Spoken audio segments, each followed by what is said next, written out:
नमस्कार साथियों, स्वागत है आप सभी का अंकित इंस्पायर्स इंडिया पर। चैत्र नवरात्रि और हिंदू नववर्ष की आप सभी को हार्दिक शुभकामनाएं। साथ साथ आगे बढ़ते हुए आज के सेशन में हम जिक्र कर रहे हैं आने वाले एक बड़े गैस संकट का। साथियों, पश्चिम एशिया के अंदर हालात इस समय बिगड़ने शुरू हो गए हैं। अब तक सब कुछ लग रहा था कि एक समय पर ईरान और अमेरिका के बीच में सहमति बनेगी और वो सहमति आने वाले समय में गैस और तेल की दिक्कतों को शायद खत्म कर देगी। लेकिन जिस तरह की रात को हमले हुए हैं, कल शाम से लेकर अब तक जिस तरह के हमले हुए हैं, उससे लग रहा है कि आने वाले समय में देश में और दुनिया में विशेष रूप से एलएनजी का संकट आ सकता है। ऐसा इसलिए कहा जा रहा है क्योंकि कल के दिन इजराइल के द्वारा ईरान पर हमला और ईरान के द्वारा बदले में कतर पर किए गए हमले ने लगभग स्थितियों को बिगाड़ दिया है। स्थितियां कुछ इस तरह की बिगड़ी हैं कि कई मुस्लिम देश एक साथ आकर ईरान के खिलाफ बयान दिए हैं, यूएन का रुख कर चुके हैं। ट्रंप इजराइल को डांट रहे हैं कि तुम्हें यह सब नहीं करना था, तुम्हें ईरान पर हमला नहीं करना था, तुम्हें इस पर्टिकुलर जगह जिसका आज हम जिक्र करेंगे वहां हमला नहीं करना था। और वहीं दूसरी ओर इजराइल अपनी तरफ से किसी प्रकार के तनाव से मुक्त होकर अपने आप को अचीवर काउंट कर रहा है। ऐसे में आज के सेशन में ये जो तस्वीरें हैं, इनसे उत्पन्न हुए माहौल की चर्चा की जाएगी। आपके सामने जो तस्वीरें हैं जो ब्लास्ट की दिखाई दे रही हैं, ये जो आग लगते हुए आप देख रहे हैं, ये कतर की एक रिफाइनरी पर हुए धमाके के निशान हैं। आप कहेंगे इससे पहले भी रिफाइनरियों पर हमले हुए हैं, बिल्कुल हुए हैं। ये जो रिफाइनरी दिखाई दे रही है जिस पर आपको हमला दिख रहा है, असल में ये रिफाइनरी गैस रिफाइनरी है और गैस रिफाइनरी पर ये हमले और लाइव जो ब्लास्ट आपको दिख रहा है, ये उस जगह पर है जो रिफाइनरी पूरी दुनिया की 20% अकेले एलएनजी की सप्लाई करती है। उस जगह पर इस हमले की तस्वीरें और उत्पन्न हुए माहौल को आप देख सकते हैं। ये रिफाइनरी कतर की है। कतर को ये पूरा पनिशमेंट अमेरिका का सहयोगी होने के कारण मिल रहा है क्योंकि कतर में सेंटकॉम का मुख्यालय है। ऐसे में मुस्लिम देशों का एकत्रित होना, ईरान की खिलाफत करना और ये कहना कि अगर कोई मुस्लिम देशों पर हमला कर रहा है तो वो मुस्लिम तो नहीं होगा। ये विचारणीय है कि ये सारे के सारे मुस्लिम देश ईरान पर हुए हमले पर कोई विरोध नहीं किए, लेकिन जब ईरान ने इनके ऊपर हमला किया तो कहा कि ईरान मुसलमान नहीं हो सकता जो हम पर हमला कर रहा है। बड़ा ही दोगलापन उजागर हो रहा है पश्चिमी देशों का, दोगलापन उजागर हो रहा है अमेरिका का, इजराइल का। दुनिया को संकट में उतारने के बाद अब पूरी दुनिया का दोगलापन उजागर हो रहा है क्योंकि जहां जहां जो जो संकट में है वो देश अब तक चुप अगर बैठे हैं तो वो चुप्पी उन्हें ही उनके देशों के अंदर परेशान करेगी। आवश्यकता है यूएन को पुनर्जीवित होने की, जो इस समय बिल्कुल डेड होकर पड़ा हुआ है। आवश्यकता है यूएन की, जो इस समय फिर से उठे। यूनाइटेड नेशन सिक्योरिटी काउंसिल में बैठे हुए ये जितने भी सुपर पावर कंट्री हैं, अगर ये आज भी नहीं चेते तो दुनिया बहुत गलत दिशा की तरफ आगे बढ़ रही है।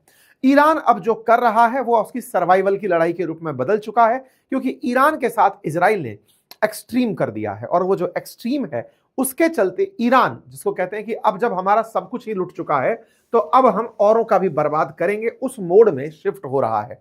ऐसे में यह जानना बहुत जरूरी है कि यह स्थिति कितना घातक होंगी। चलिए एक एक करके सारी जानकारियों को लेकर बढ़ते हैं, लेकिन उससे पहले एक छोटी सी रिक्वेस्ट फिर आपसे कर लेते हैं।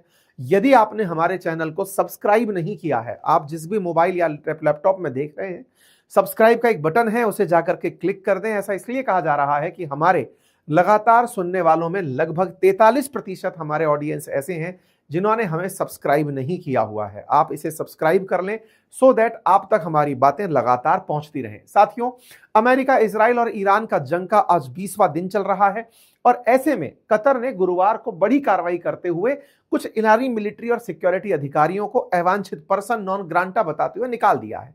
लेकिन कतर ने इन लोगों को क्यों निकाला, इसके पीछे का कारण बताया गया।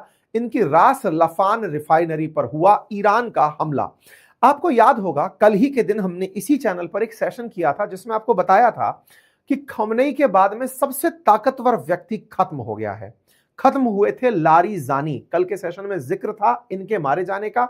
यह जिक्र इसीलिए था क्योंकि लारिजानी का मारा जाना, अली लारिजानी का मारा जाना ईरान के लिए बहुत बड़ा झटका था। लारिजानी और बसीत फोर्स के जो कमांडर थे, उन दोनों का एक साथ मारा जाना और एक टॉप इंटेलिजेंस ऑफिसर का इजरायली हमले में मारा जाना ईरान को एकदम रिटेलिएशन में ले आया। लारिजानी कौन थे इसका अंदाजा इससे लगा लीजिए कि इब्राहिम राइसी के साथ जिनकी सीट लगती हो, इसका मतलब समझ लीजिए कि खमनेई के जो खास लोग थे, राष्ट्रपति लेवल के जो व्यक्ति थे लारिजानी, वो मारे गए। लारिजानी के मारे जाने के बाद ईरान में सड़कों पर कितने लोग उतरे, इससे आप अंदाजा लगा सकते हैं कि उनकी ईरान में लोकप्रियता क्या थी, या फिर आज भी इनके समर्थन में कितने लोग हैं। और ये भी जान सकते हैं कि ये जो भीड़ उतर के सड़कों पर दिखाई दे रही है लारिजानी के जनाजे में उतरी भीड़ है, जो बार बार ये इन्फॉर्म कर रही है वर्ल्ड को कि जिसे आप मान रहे हैं कि जो सरकार यहां चल रही है, जो लीडर्स यहां पर हैं, उनका समर्थन नहीं है, ऐसा नहीं है। लारिजानी के जनाजे पर उतरी ये भीड़ जिसे इस बात का डर नहीं कि इजरायली हमला इनके ऊपर होगा या अमेरिकी हमला इन्हें होगा, और ये आकर के अपनी तरफ से इस जनाजे में शामिल हो रहे हैं। लारिजानी के मारे जाने के बाद में एकदम सख्त लहजे में ईरान रिटेलिएशन का अनाउंसमेंट करता है। इनकी तरफ से मुज्तबा खमनेई, जो कि इस समय सुप्रीम लीडर हैं, उनका बयान आता है और वो पहले तो अपनी तरफ से सांत्वना देते हैं, अपनी तरफ से श्रद्धांजलि अर्पित करते हैं लारिजानी को, और उसके बाद में वो अपनी तरफ से बयान देते हैं और कहते हैं कि let the adversaries of Islam know that shedding the blood of such people at the foot of mighty tree of Islamic system will only make it stronger, and surely every drop of blood has its due retribution that the criminal murder of these martyrs will soon have to pay। इनके इस बयान से ये कल स्पष्ट हो चुका था रात 10:30 बजे कि इस समय ये फैसला कर लिया गया है कि अगर आप लोग इस तरह हमारे लोगों को मारते चले गए तब इसका पे आप सबको करना पड़ेगा। ईरान ने कल रात 18 तारीख को ये इन्फॉर्म किया, और उसके बाद में पश्चिम एशिया के जितने भी ये देश हैं, चाहे सऊदी है, चाहे ईरान है, कतर है, सऊदी है, यूएई है, कतर, बहरीन, ओमान, इन सबको इन्फॉर्म किया कि आप अपनी अपनी अब रिफाइनरी छोड़कर चले जाओ। ऐसा क्यों किया, इसके पीछे का कारण क्या था कि इजराइल यहीं तक नहीं रुका। इजराइल ने कल एक बड़ा रोचक घटना और घटी, और वो घटना ये थी कि खमनेई के हैंडल से भी एक ट्वीट आया। खमनेई के हैंडल से जो ट्वीट है वो उनके ऑफिशियल मेल जो ट्विटर हैंडल है उससे ट्वीट आया, और उसमें इन्होंने लारिजानी के मारने पर लोगों का जो गुस्सा है उसके ऊपर तस्वीर डाली थी। यहां पर एक बहुत बड़ी कॉन्स्पिरेसी का जन्म हो रहा है, और वो ये कि लारिजानी का जनाजा दिखाई दिया लेकिन खमनेई का जनाजा दिखाई नहीं दिया है। क्या खमनेई जिंदा हैं? अब इस बात को लेकर के एक अलग माहौल बनता चला जा रहा है, और ऐसे में अब नेतन्याहू जो इस तरह के लगातार क्लेम करते चले जा रहे हैं, उन्होंने ना केवल लारिजानी को मारा बल्कि एक और दुर्घटना को अंजाम दिया। और वो क्या था?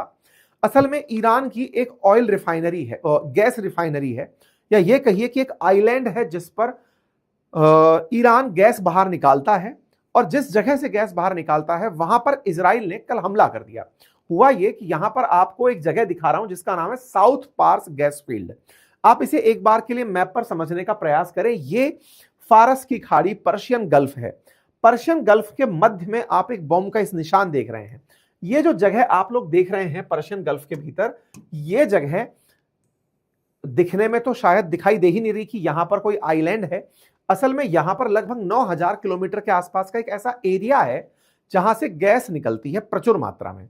उस एरिया पर लगभग आधा कंट्रोल कतर का है और लगभग आधा कंट्रोल ईरान का है, क्योंकि यह लगभग मध्य में पड़ता है।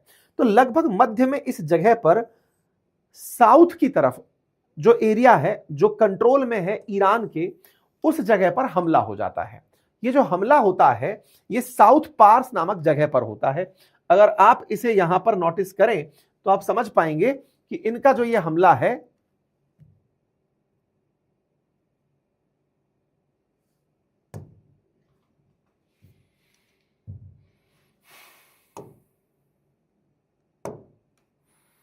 साउथ पार्स नाम से ये हमला इनके यहां पर हो जाता है। ये जो हमला जहां पर हुआ,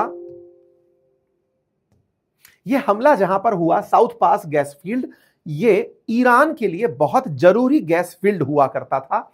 इस पर इजरायली हमला होने से ईरान के लोग आग बबूला हो उठे कि सुबह अली लारिजानी का जनाजा उठा है और शाम होते होते इजराइल ने साउथ पार्स नामक गैस फील्ड पर हमला कर दिया। मैं फिर से बता दूं, ये जो साउथ पार्स नामक जगह मैंने आपको बताई, ये दो देशों के कंट्रोल में है, कतर के और ईरान के, इसका एरिया। तो कतर और ईरान मिलकर के इस जगह का यूज करते हैं।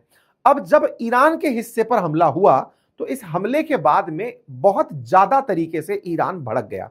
ये जो तस्वीरें आप देख रहे हैं चलती हुई, ये तस्वीरें असल में बयानगी हैं इस बात की कि साहब इतना भीषण हमला था कि ईरान का ओवरऑल गैस नेटवर्क पूरी तरह बाधित कर दिया गया।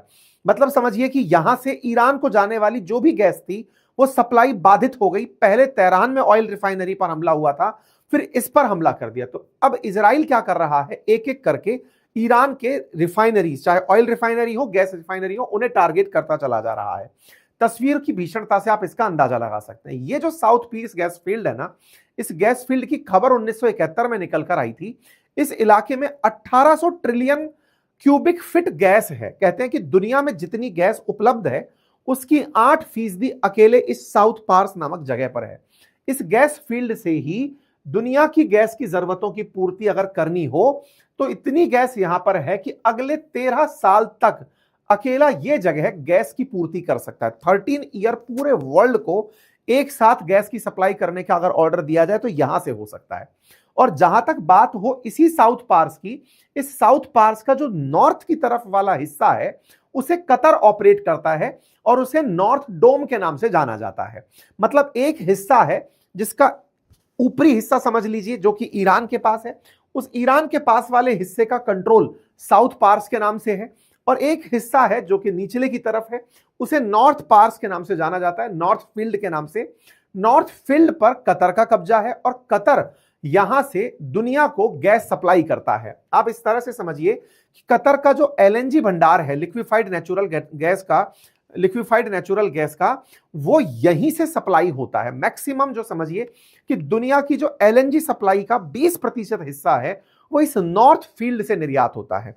ईरान का जो साउथ पार्स है वहां से निकली जो गैस है वो ईरान के काम आती है, लेकिन नॉर्थ फील्ड से यानी कि इसके आधे हिस्से से निकली हुई गैस पूरी दुनिया में गैस सप्लाई का कारण बनती है। जैसे हमारे देश के अंदर भी गेल या पेट्रोनेट जैसी कंपनियां जो घरों में पाइप के थ्रू गैस सप्लाई कर रही हैं, गाड़ियों को सीएनजी सप्लाई कर रही हैं, वो वाली जो गैस है एलएनजी वो कतर से होकर आती है। और उस कतर का पूरी दुनिया को 20% जो सप्लाई, वर्ल्ड की जरूरत का 20% सप्लाई इस पर्टिकुलर एयर गैस फील्ड से होता है। अच्छा साहब, अब आप कहेंगे तो कतर को कोई दिक्कत थोड़ी हुई है, हमला तो ईरान वाली साइड पर हुआ। बिल्कुल सही है, तो कतर को इस बात पर कोई दिक्कत नहीं होनी चाहिए थी। शाम तक कोई भी दिक्कत नहीं थी। ईरान पर हमला हुआ था, ईरान का हिस्सा जल रहा था, लेकिन दुनिया को टेंशन होने लग गई थी कि अगर ईरान ने रिटेलिएट किया तो क्या होगा। पहले और थोड़ा सा इसके बारे में जान लेते हैं। 20% हिस्सा अपने आप में इसी की बात है, और यहां पर मतलब ईरान तो दुनिया को नहीं बेच पाता, लेकिन कतर यहां से खूब सारी गैस भेज पाता है। आगे की बात सुनते हैं साहब। अब जब बुधवार को दिन इजराइल ने यहां पर हमला किया, साउथ पार्स के ऊपर हमला किया, तो कतर को इस बात का डर लग चुका था कि कुछ तो अब गड़बड़ होने वाला है। ऐसा मैं क्यों कह रहा हूं, असल में साउथ पार्स पर हुए हमले के बाद में ईरान ने दुनिया के देशों को ये इत्तला भेजा, इंफॉर्मेशन भेजा पश्चिमी एशिया के देशों को कि आपने अरी लारी जानी मार दिया हमारा, आपने हमारा सबसे बड़ा गैस फील्ड फोड़ दिया, अब दुनिया वालों सतर्क हो जाओ, अब हम आ रहे हैं। तो ईरान का जो ईरान रेवोल्यूशनरी गार्ड IRGC है, उस IRGC ने पश्चिम एशिया के इन सभी देशों को संदेश भिजवाया कि देखो हम तो हमला करने आ रहे हैं, लेकिन हो सके तो अपनी अपनी रिफाइनरीज को छोड़कर चले जाओ। और यही हुआ। यहां से ये लोग रिफाइनरीज को छोड़ करके निकलने का आदेश देते हैं, और साउथ पार्स पर हमले के तुरंत बाद ईरान कतर पर हमला बोल देता है। और कतर के मेनलैंड पर देखिए, बाकायदा राष्ट्रपति के द्वारा पहले इसका विरोध किया गया रात 11:30 बजे कि भाई देखो जो हमारे साथ हुआ है ये बहुत गलत है, और अगर आपको ये लगता है कि ऐसा करके आप हमें हरा देंगे तो ये गलतफहमी है, अब आप चीजों को अनकंट्रोलेबल बनाते जा रहे हैं। ईरान ने इसके बाद में रात होते होते लोगों को मैसेज भेज दिया कि भैया आप लोगों ने हमारे यहां पर हमला करके गलत कर दिया है, एनर्जी सप्लाई नहीं तोड़नी चाहिए थी, हमारी जरूरतों पर हमला नहीं करना चाहिए था। आज सुबह बोले तो कल रात 12 बजे कतर एनर्जी की तरफ से एक स्टेटमेंट आता है कि हमारी रास लफान जो इंडस्ट्री है उस पर हमला हो चुका है। रास लफान इंडस्ट्रियल सिटी जो कि कतर में है, ये असल में जो नॉर्थ एरिया है, नॉर्थ फील्ड है, उसी जगह का जहां पर हमला हुआ था, साउथ पार्स नामक आइलैंड का, उसकी गैस को रिफाइन करता है। तो ये वाली जो रास लफान इंडस्ट्रियल सिटी है, यहां पर लाख से अधिक लोग काम करते हैं, 1 लाख से अधिक लोग काम करते हैं, और यहां पर से ही दुनिया को एलएनजी रिफाइन करके ठंडी करके भेजी जाती है। तो भाई साहब रात को मतलब मध्य रात को यहां पर मैसेज आना शुरू होता है कि भैया हमारे ऊपर हमला हो चुका है रास लफान इंडस्ट्रियल सिटी पर, और इन्होंने मिसाइल अटैक की जानकारी देना शुरू कर दिया। रास लफान इंडस्ट्रियल सिटी कहां है? तो कतर के मेनलैंड पर है। अब इसको समझते हैं। देखो, मध्य के अंदर था साउथ पार्स, जहां पर इजराइल ने हमला किया। इजराइल के हमले के बाद ईरान ने कतर पर हमला किया। देखो, मारता इजराइल है, इजराइल का ईरान कुछ बिगाड़ नहीं पा रहा है। इजराइल के ऊपर ईरान गोले जरूर फेंकता है, और गोलों के अंदर वो कई ऐसे गोले भी फेंकता है जो मल्टीपल वॉरहेड में कन्वर्ट हो जाते हैं, लेकिन उससे भी इजराइल का खासा नुकसान नहीं हो रहा है। लेकिन अमेरिका का नुकसान करना ईरान को समझ में आता है। और अमेरिका का नुकसान कैसे? ये जितने भी यहां पर देश बैठे हुए हैं, ये सब अमेरिका के साथ हैं, अमेरिका के साथ है, और अमेरिका इजराइल के साथ है। तो ये पता है कि इन पर प्रेशर क्रिएट करूंगा तो ही वो इजराइल को रोकेंगे। ऐसे में इन्होंने, ईरान ने कतर पर हमला किया। कतर के अंदर सेंटकॉम का मुख्यालय है। सेंटकॉम क्या है? अमेरिका का सेंट्रल कमांड, जो इस पूरे क्षेत्र पर नियंत्रण करने की सेना का केंद्र बिंदु है। तो इसके केंद्र बिंदु का मुख्यालय यहां पर है। तो अमेरिका का जिन जिन देशों में बेस है, उन सब देशों को मैसेज भेजा गया कि अब अपने असेट को बचा लो। तो रास लफान पर जब हमला होता है, उसकी तस्वीरें आपके सामने आ जाती हैं। ये कतर पर हुए हमले की तस्वीरें हैं। भयानक हमला था। इस भयानक हमले की तस्वीरें आपके सामने, मतलब ऐसा कि अब शायद रास लफान को सही होने में महीने लग जाएं।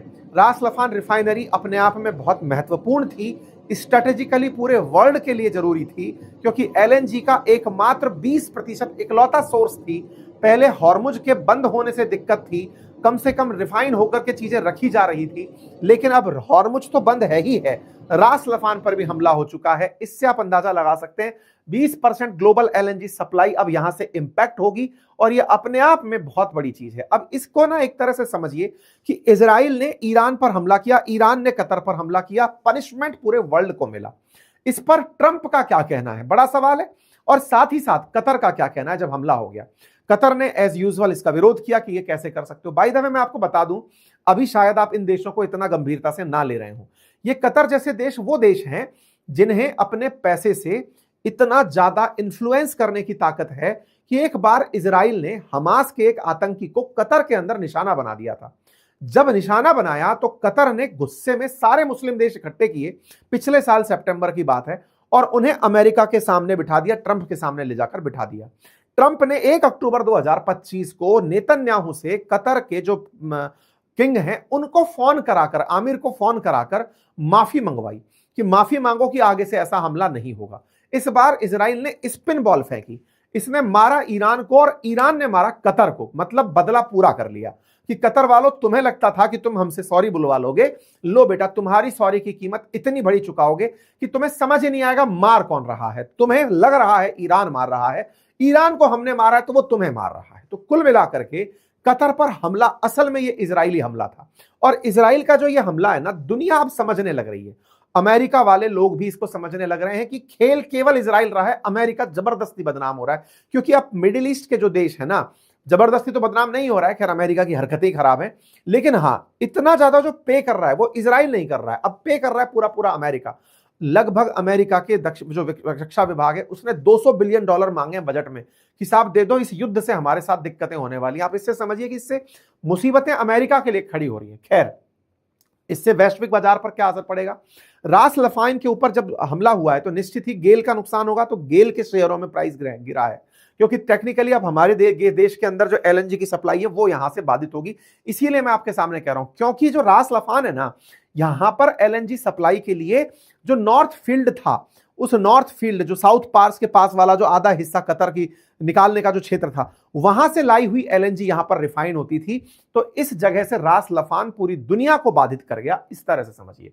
अब यह अपने आप में एक बड़ी चुनौती बनता जा रहा है और इसका सीधा असर भारत पर पड़ेगा। भारत पर क्यों पड़ेगा?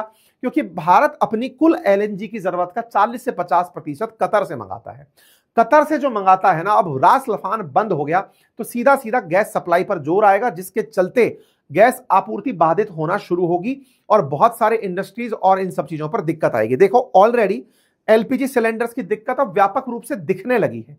सरकार के प्रयास चाहे जितने भी हों वैकल्पिक रूप से व्यवस्था करने के, चाहे रशिया से तेल खरीदने के, गैस खरीदने के, अमेरिका से खरीदने के, कहीं से भी, लेकिन वो इतना जल्दी उपलब्ध नहीं हो पाएंगे कि दुनिया में उत्पन्न हुई 20% एलएनजी सप्लाई की दिक्कत को रोका जा सके। तो अब सीधा सीधा सा जो असर है आने वाले समय में वो सप्लाईज पर दिखना शुरू होगा, ऐसा प्रतीत हो रहा है। अगर ये युद्ध नहीं रुका तो ये दिक्कतें अब बढ़ेंगी। ईरान ने एक चीज ठान ली है कि तुम अब हमारा कितना भी नुकसान कर लो, हमारा तो नुकसान हो लिया, हमारे सुप्रीम लीडर, हमारे हेड्स जो हैं वो जा रहे हैं, हमारे तुमने रिफाइनरी फोड़ दी, तुमने हमारी एलएनजी फोड़ दी, ठीक है कोई बात नहीं, हमको तो पहले ही हमारी इकोनॉमी तुमने तोड़ रखी थी, लेकिन अब कम से कम तुम्हें यह एहसास करा देंगे कि आने वाला समय तुम लोगों के लिए कितना भारी है, विशेष रूप से ये देश जो दुनिया भर में पैसे वाले देश माने जाते। आप सोचिए पर कैपिटा के हिसाब से $4,17,000 का नुकसान गल्फ नेशंस को होने लगा है।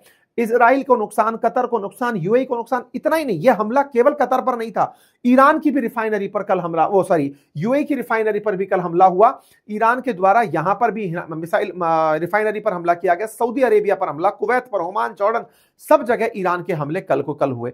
ये कुछ तस्वीरें हैं जो कतर के अलावा और देशों पर हुए हमलों की हैं। आप इससे इन वीडियोस को देखकर अंदाजा लगा सकते हैं, इंटेंसिटीज को देखकर अंदाजा लगा सकते हैं कि किस लेवल के यहां पर हमले चल रहे हैं। ये वीडियोस हैं, इनका वेरीफाई करना बहुत मुश्किल है क्योंकि ये लोकल्स के द्वारा रिकॉर्ड करके दिए गए वीडियोस होते हैं, सोशल मीडिया के माध्यम से हम लोग लेकर आते हैं। लेकिन अब कुछ हो ना हो, लेकिन आप इससे एटलीस्ट ये अंदाजा लगा सकते हैं कि ये कितने भीषण तरीके से हो रहे हैं। ये सारे के सारे एरिया हैं, Mesaieed petrochemical complex, Shah gas field और रास लफान, इन सब जगह पर ईरान के द्वारा कल फिर हमले किए गए। फिर कतर बाहर निकल कर आया, कतर ने इसका विरोध करना शुरू किया। कतर ने कहना शुरू किया कि साहब ये गलत है, और जो ईरानी अधिकारी कतर में हैं उन्हें निकाल दिया गया कि आप जाइए, पर्सोना नॉन ग्रांटा हैं, आपको कतर में रहने का कोई हक नहीं है, आप लोग कतर में रह, मतलब ऑब्वियस ही बात है कि ईरान के जो लोग हैं उनको कतर ने बाहर निकाल दिया। लेकिन वास्तविकता ये है, ईरान के अंदर ईरान जो ये सब कर रहा है वो केवल अमेरिका को सबक सिखाने के लिए कि देखो दुनिया वालों, आप हमें गलत मत मानो, आपको रोकना है अमेरिका को रोको,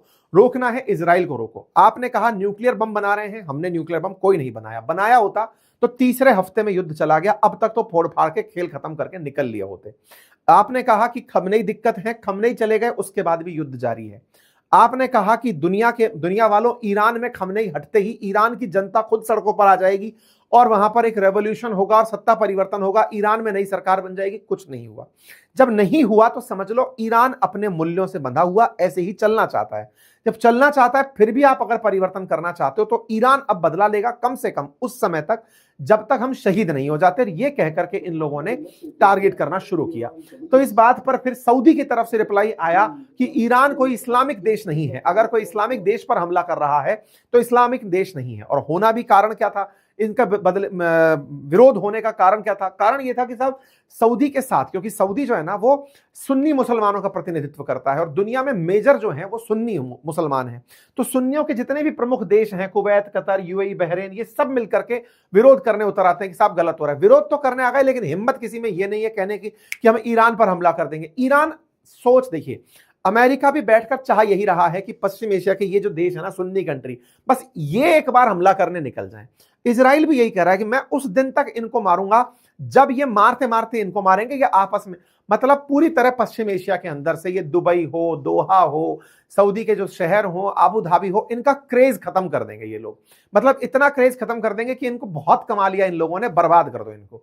तो बर्बाद करने के पीछे का लॉजिक है ताकि फिर ये अपना जो राफा के अंदर जो सिटी बनाना चाह रहे हैं गाजा पट्टी में, उसको बना पाए, वहां पर फिर मिडिल ईस्ट को बसा पाए। अमेरिका पूरी तरह से बोले चलो फिर से जीरो करो, खंडा दो इस पूरे खेल को। तो ये पूरा जो खेल बिगाड़ने में लगे हुए हैं, इस पूरे खेल में पश्चिम एशिया के इन देशों को इग्नाइट करना चाह रहा है अमेरिका कि तुम तो आओ हमले के अंदर, तुम क्यों नहीं आ रहे हो। तो ये बेचारे विरोध में ही लगे हुए हैं और ये फिर यूएन को लेटर लिख रहे हैं कि यूएन बचाओ हमें, हम आपको 9 बार लेटर लिख चुके हैं।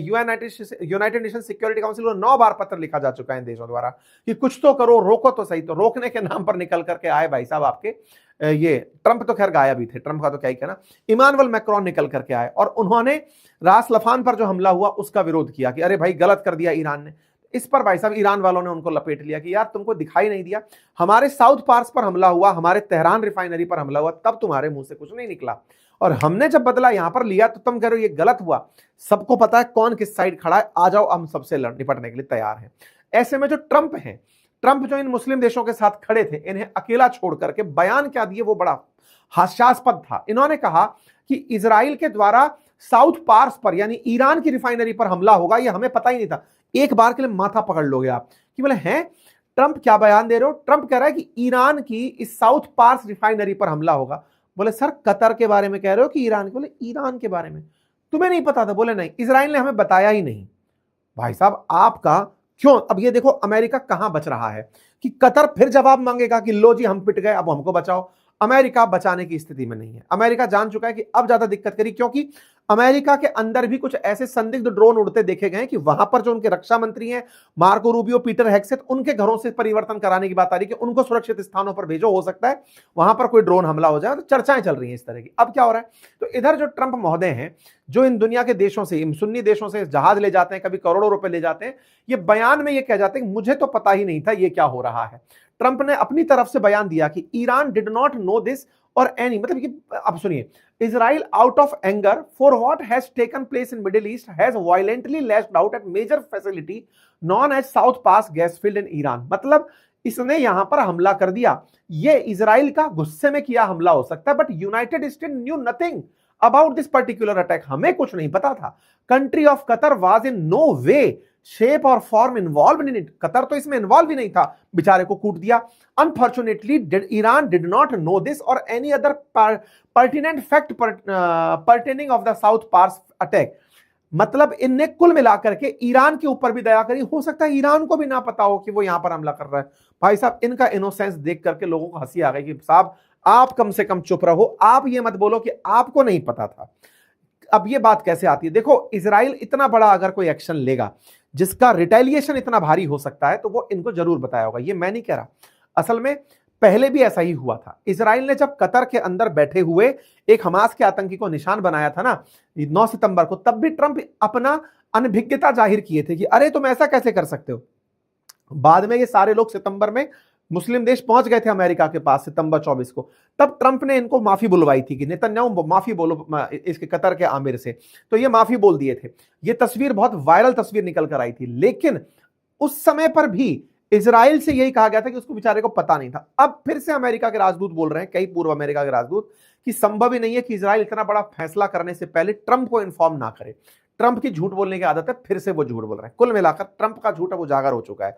मतलब हमारे देश के लोगों को तो पता नहीं आत्मसम्मान कब मिलेगा और उन्हें खुद पर कब से सम्मान होगा, विश्वास होगा, जब अमेरिका ने भारत के बारे में यह कहा कि पाकिस्तान ने भारत के इतना नुकसान पहुंचाया, दुनिया को लगा वही सब सत्य है और भारत की सेना, भारत के जो अधिकारी और वो सब बोल रहे हैं वो सब असत्य है। लेकिन अब ट्रंप का झूठ पब्लिक में उजागर हो रहा है। जब पब्लिक में उजागर होता है तो हमें यह संतुष्टि तो मिलती है कि ये फेक वर्ल्ड का किंग है और इसने दुनिया के अंदर अशांति बो दी है। ऐसे में इसके एक अधिकारी जो कि यूएस के अंदर सिक्योरिटी के बहुत बड़े अधिकारी थे, काउंटर टेररिज्म के चीफ, उन्होंने जब रिजाइन किया तो उनका पॉडकास्ट अभी रिलीज हुआ है। तो उन्होंने अपने बयान में यह कहा कि ये पूरा खेल इजराइल द्वारा किया गया, क्यों किया गया, उसके पीछे का कारण दिया। उन्होंने कहा कि जो अली लारिजानी है ना, मतलब ये ट्रंप से नाराज होकर इस्तीफा दे दिए अमेरिका के अंदर।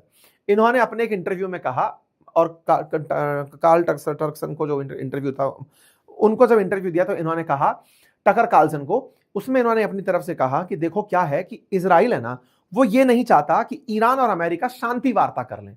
इजराइल चाहता है कि ईरान पूरी तरह खत्म हो जाए ताकि वो संतुष्टि से और शांति से रह पाए।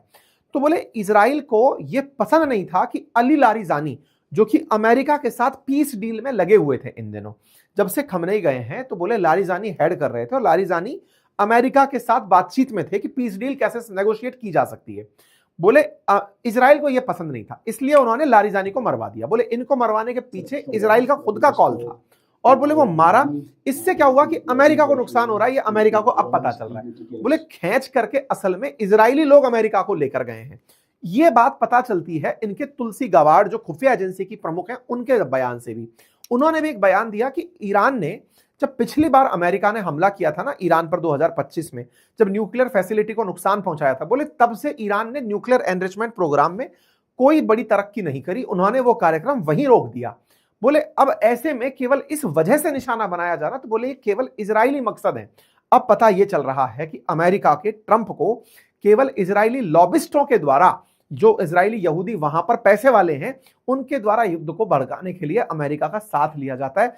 खेल तो असल में नेतन्याहू खेल रहे हैं, या इजराइल खेल रहा है अपने दुश्मनों को पूरी तरह से पश्चिम एशिया में से साफ करने के लिए। एक एक करके निशाना बनाकर मार्क करते चले जा रहे हैं। कुल मिलाकर इतना ही चल रहा है साहब। और इस पूरी कहानी को इस तरह से समझ लीजिए कि एक फ्रांसीसी जनरल से पूछा गया तो उन्होंने कहा कि भाई इस युद्ध में शामिल नहीं होना है, ये डूबता हुआ जहाज है जो थोड़ी देर में आइसबर्ग से टकराएगा, टाइटैनिक है, इसमें हमें शामिल नहीं होना चाहिए।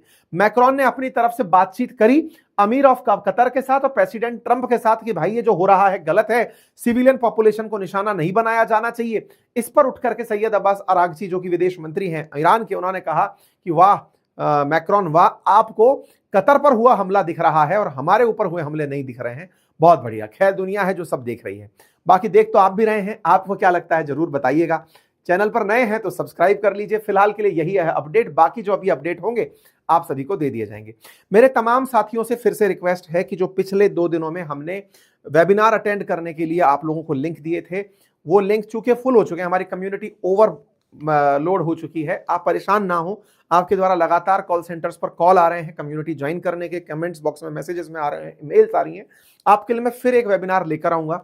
जो लोग जुड़ चुके हैं वो इस रविवार को वेबिनार अटेंड कर लें, फिर अगली वेबिनार एआई के ऊपर आप लोगों के लिए लेकर आएंगे। ठीक है साहब, फिलहाल के लिए इतना ही। अपना ख्याल रखें, बहुत बहुत धन्यवाद। इसे सब्सक्राइब कर लें। Thank you.